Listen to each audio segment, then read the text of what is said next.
What is up, everybody, and welcome back to another Indy Investor Pod. So happy for you to join us today.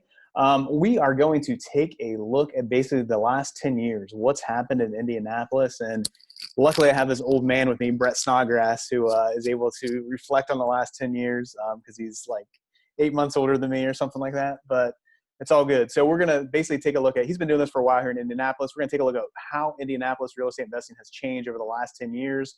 Definitely an episode you want to tune into. Definitely an episode you want to check out. So thank you for tuning in to us. And with that, let's get on with the show.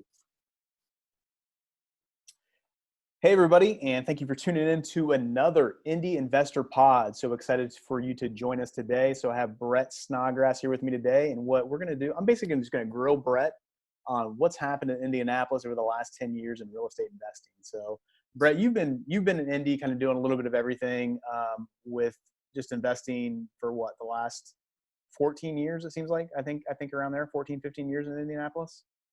I think it's been 13. I think our first deal was '07, so about 13 years. There we go. So, and before we get into that, let's get a little bit of just kind of your background of, a lot of people know your story that have kind of tuned in to some of the stuff we've been doing, but you got into real estate investing really by starting off in land down in southern Indiana and stuff like that. So why don't you kind of give us a little bit of kind of what you were doing and what led you to come up into kind of Indianapolis, maybe that for even that first wholesale deal that you and your dad did, and why you started really looking at Indianapolis and investing here. Yeah, definitely. So yeah, I mean, I don't come from a business background. My parents were both teachers. My dad was a high school teacher and a high school basketball coach, and mom, she was an early childhood teacher. And so that was my life. But I always kind of had this entrepreneurial spirit in me. I'd get my piggy bank out and count my pennies and dimes, every month or so. I always just enjoyed money and making money. So I did a lot of different things. I bought and sold things, and from thrift stores to garage sale stuff to cars. I used to buy and flip cars and drive up to Chicago or Michigan to buy a car and drive it back home and sell it and make $1,000. I used to do that all the time.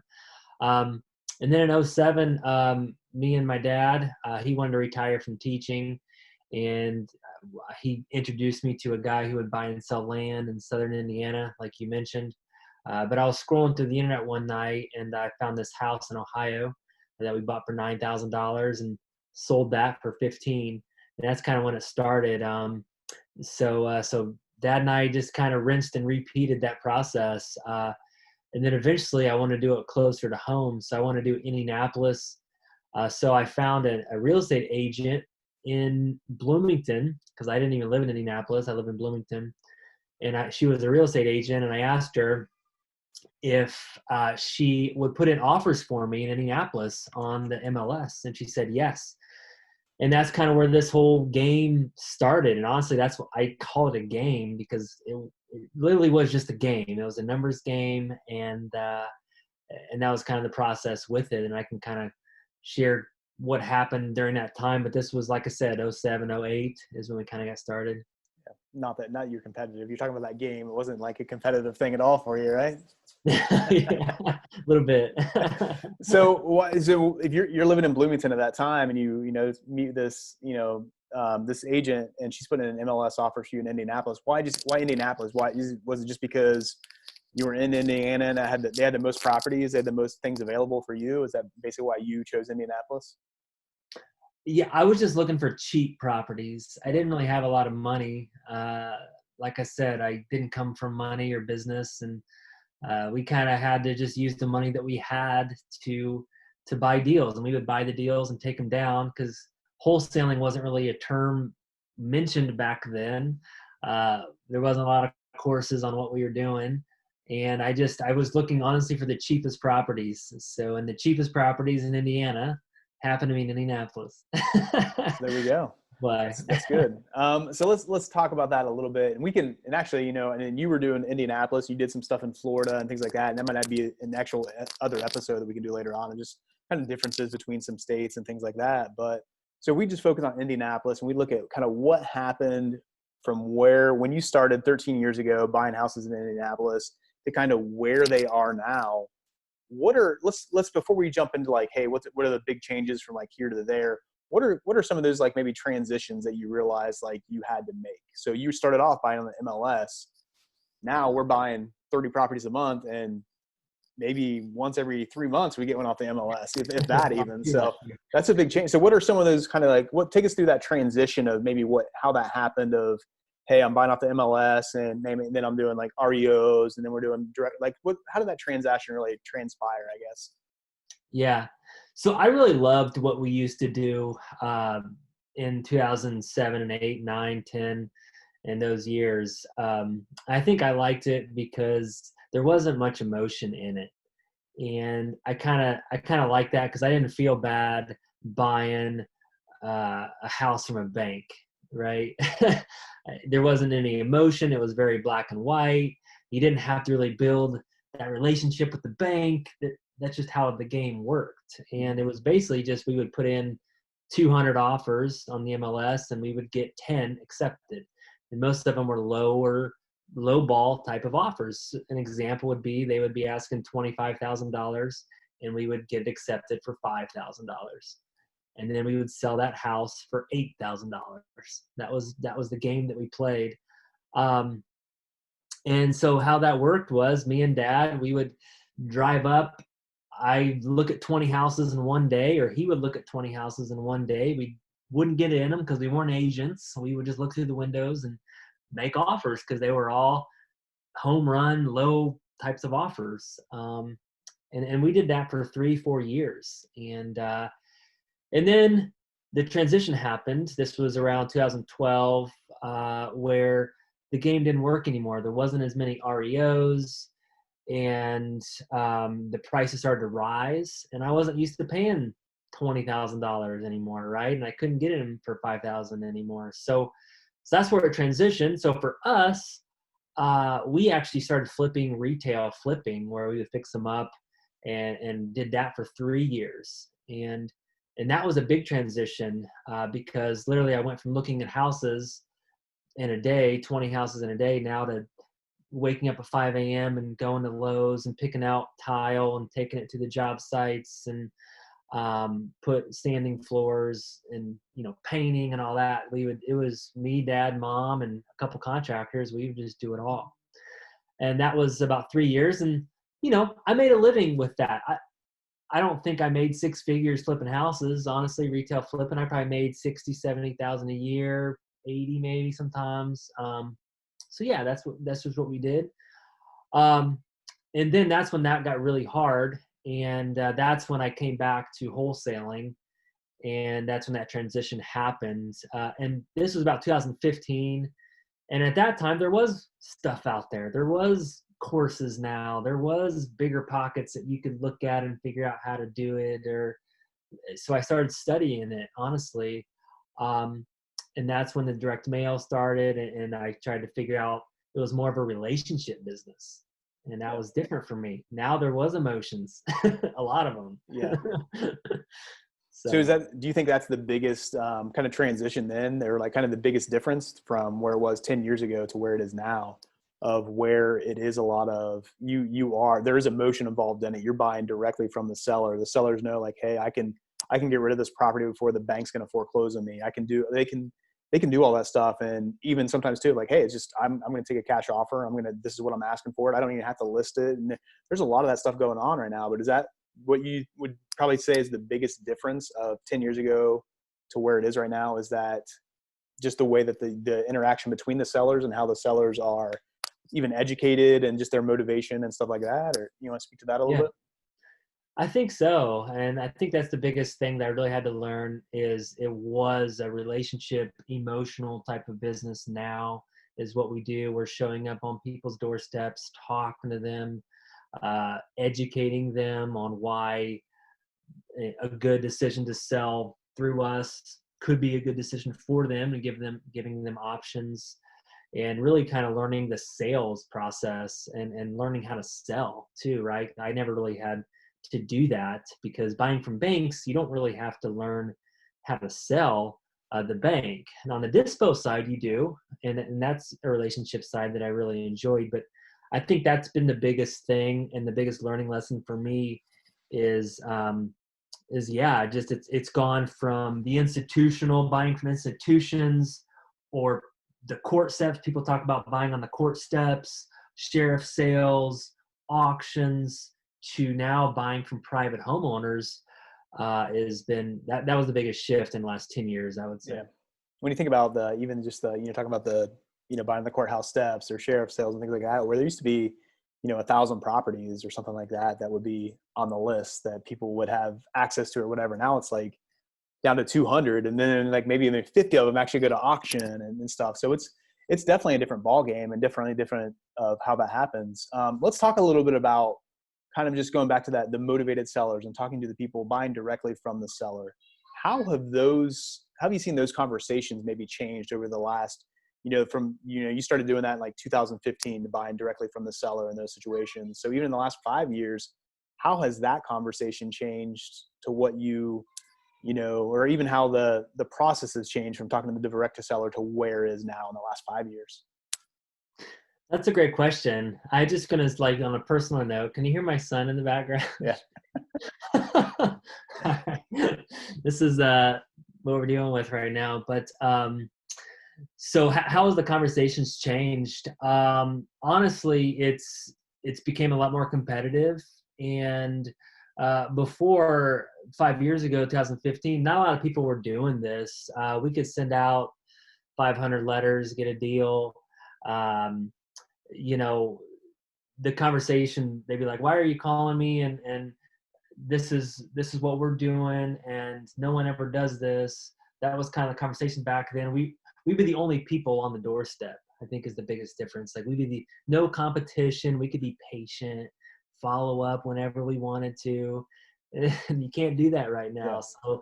So that was then. So fast forward to now, it's like you have to have your follow-up systems in place and follow up with them relentlessly. They know the game now. They know what's going on because they have 3 other people trying to buy their house. So the competition has gotten a lot more fierce in the last 5 years. So let's talk about this in terms of people that are buying from, whether it's us or another wholesaler or just, wholesalers in general. And this could be Indianapolis, or it could be kind of, nationwide almost. But so it's gotten a lot more competitive for the wholesalers, and the conversations have changed. And, we can't be patient. We can't wait anymore. You want to there's more of a sales pitch to going into stuff like this and things.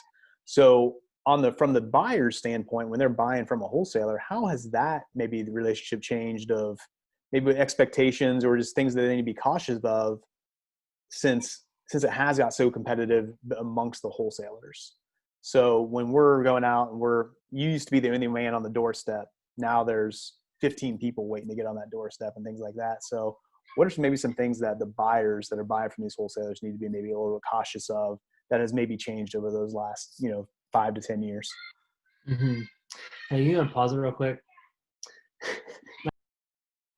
All right, and we're back. We had to take a little pause for Brett to take care of his kiddos and things. So this is the age that we're living in. So it's kind of funny, all this stuff. But no, just to recap here, Brett. So is wholesaling's got so competitive, and some of the people that are buying direct from seller, and then we have buyers that are buying from other wholesalers. What are some things that, since the wholesaling market has got so competitive, what are things that the buyers that are buying from the wholesalers maybe need to be careful of, cognizant of, and just make sure they're okay with when they're buying from another wholesaler? I just think you just got to be careful. There's a lot of new wholesalers that are in the market. There's something that they call the daisy chain, where maybe they don't have those particular deals. It's not really their deal. They're trying to sell our deal, for an example. They're trying to sell another wholesaler's deal. It's called a daisy chain. So just kind of asking those questions, is this your deal? Is a question that I always ask. Also, a lot of the wholesalers are just kind of throwing out prices too. And they're just trying to get it under contract. It's maybe not even a deal. And so a lot of the deals that I see come on across our desk, they never sell, I think, is the biggest thing. So a lot of wholesalers are getting them under contract, but they're not deals, and they never end up selling those deals. So in our eyes, we're like, man, they're sending us a lot of deals, but in reality, they never sell any of those deals. So I think there's something you got to watch out for, and the pricing. Make sure you do your due diligence. Is it their deal, number one, and is it a good deal? Is what we're finding out, because I'm seeing a lot of deals that haven't been good lately. Yeah, that's what I definitely noticed on kind of our end, like the amount of deals of that we see just kind of fall out and stuff like that. So it's crazy. So definitely something to be careful of. If you're buying from other wholesalers out there and things like that, just make sure that they kind of know what they're doing. I guess a little bit. It's kind of this part of the due diligence process. So that's definitely a good tip. Let's talk a little bit about kind of going back from like kind of the changes from, you know, within the last 10 years within Indianapolis and then just real estate investing in general. So I've been talking with a lot of people that, actually a handful of people definitely that listen to our pod even too, that have reached out because they know that we use virtual assistants and, some of the automation that we're doing and things like that. I've seen that like, that's a huge change from probably where you were 10 years ago to where you are now. It's a huge change from where we were 2 years ago from where we are now. So let's kind of talk about that a little bit let's start with just kind of with the use of like VAs or even like having a team to do some stuff, whether you're wholesaling or flipping or doing anything like that, just finding deals. Let's talk about that, of how that's been a change of using, having a team around you, but then even using virtual assistants along with that team as well. Yeah, I think that's in every industry. It's changing. It's going to be changing. And I hired my first virtual assistant 3 years ago, and I should have hired a virtual assistant before that, and I didn't because I had a hang up. How could someone do a job that doesn't live here, that doesn't know the streets or doesn't know the area, who I can't see, right? I don't even know what they're doing, right? And I always had all these mental hang-ups on a virtual assistant, but hired a few, and really just got over that quickly. Realized that, wow, virtual assistants are a huge asset to our team, and that's just something that I've changed. So now our team has gone from a lot of local people in the office, people that you can talk to sitting next to you, to now we have the local team, but we also have a lot of virtual assistants that do a lot of tasks that we can have virtual assistants do. They can't do everything. I can't hire a virtual assistant to walk through a property, but I could have them do follow-up phone calls or administrative tasks or do property presentations or do closing scheduling, and you can have them do a lot. So that's been a huge change, and I'd highly recommend that to any other business. Doesn't have to be real estate. It could be whatever. That's been a huge thing.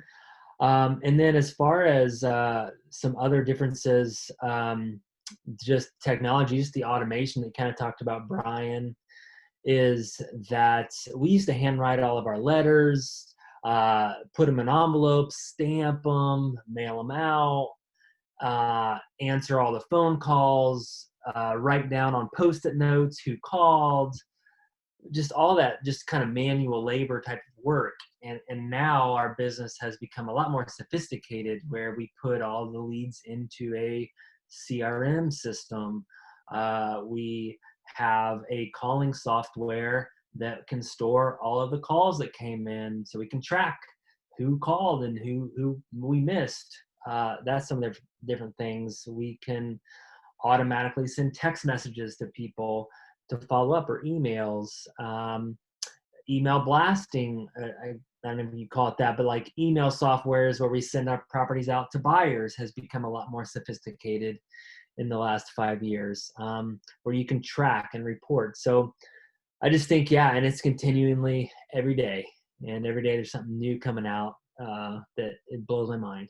Yeah. So definitely, it's one of the things I love about this business, of whatever we're doing right now is not going to be the same, next month, next year, even, and stuff like that. You can always be changing. You can always be getting better.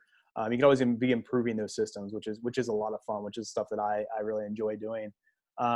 Let's talk about, as we're kind of running out a little bit of time here, but let's kind of talk a little bit about kind of coming back to, and you and I, as we set up this podcast, we're kind of like, hey, let's kind of like really focus on like this 10-year frame of how different it is and stuff. Let's go back to, Brett Snodgrass 10 years ago. Man, if you knew what you know now, what would you be doing 10 years ago? How much of a game changer would that be? Wow. I would definitely be ahead of the curve.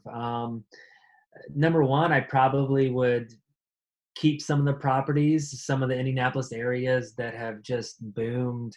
I remember in Fountain Square, I used to buy properties for $5,000. That was the area that I would buy a lot of properties for $5,000. So those are some things that I was like, well, maybe I should have kept some of those properties. That would have been a good move for me. Um, and then just again, the technology. I wish I would have been a continuous learner and continued to learn, surrounding myself with people that are better than me. And I've been able to do that lately, but I didn't do that for the first 7 years.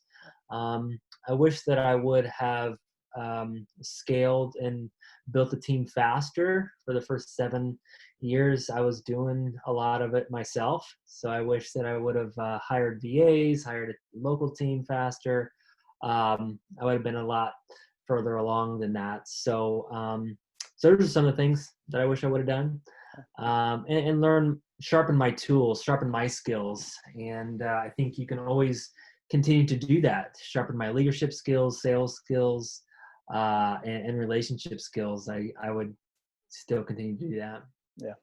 Let's have you look into your, so we talked about like kind of what you would do differently, like in the last 10 years. Let's have you look into your crystal ball a little bit now. So where are we going to be in 10 years, Brett? What's Indianapolis going to look like? The real estate market going to be like in 10 years here?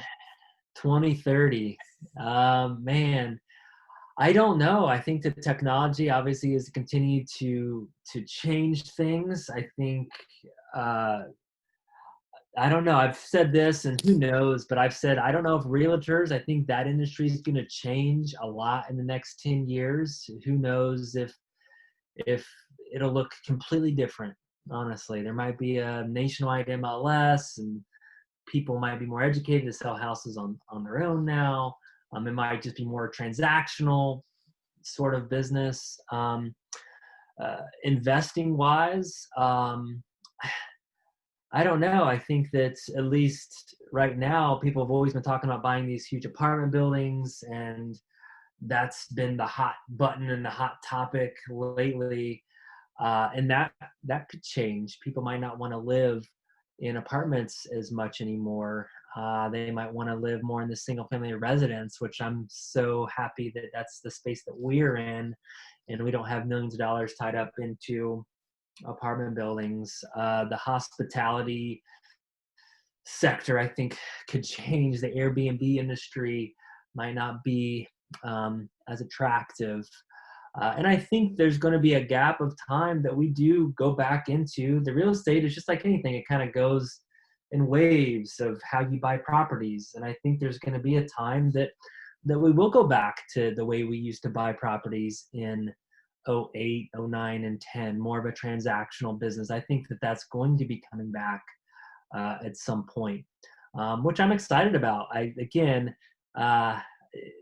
It's just more of an emotionless thing, and I'm excited about what that can do. So 10 years is a long time. I think it's definitely gonna be changing a lot, and I guess time will tell, and we'll see. That's cool. So I got one more question before we get out of there. We didn't discuss this. I'm definitely going to put you on the spot right here and stuff. But what over the last 10 years of you investing in Indianapolis, what do you feel like has been like kind of your biggest accomplishment, or something that you're like most proud of within like the Indianapolis like investing community?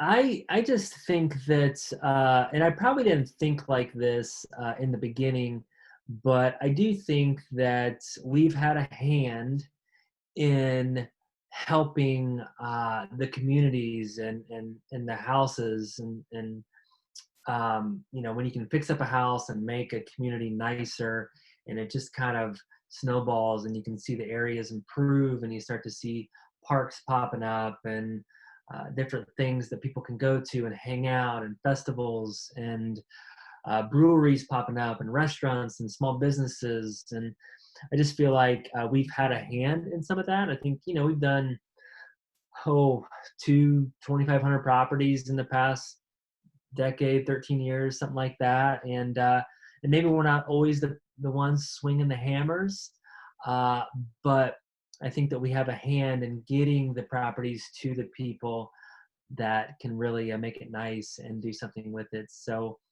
I just think we've helped improve the community, and we've also helped educate people. And I think that's what this podcast is all about. It's about educating investors in the Indianapolis community. We love Indianapolis. We want to see it thrive, and we want to make it a better place for homeowners, for landlords, for tenants, and for investors. And I think that that's what we've been able to do, is to bring a lot of value to education.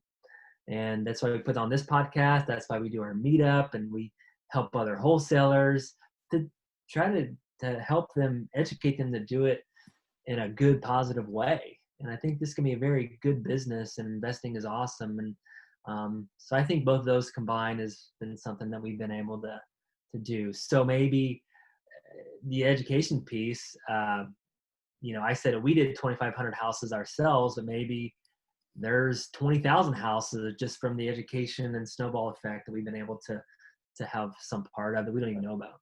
So, no, awesome stuff. So I really appreciate your insights, you joining me today. So just great stuff. So just to look back at kind of, Brett's been doing this for a while, and it's a really good time to kind of just think back and reflect on how different it is from 10 years ago. So we were kind of having this conversation the other day. I'm like, this is a podcast right here. We need to do one on this. So no, it's great stuff. So I really appreciate it, man. So take care. Hopefully you guys are getting a lot out of the Indy Investor Pod here. Let us know, reach out to me at brian@simplewholesaling.com. If you have any comments, any questions, or have any ideas for episodes you want us to do in the future. So I've been getting a lot of great requests from a lot of people that have been reaching out. So really appreciate that. Awesome stuff. And we will see you on the next episode of the Indy Investor Pod. Take care.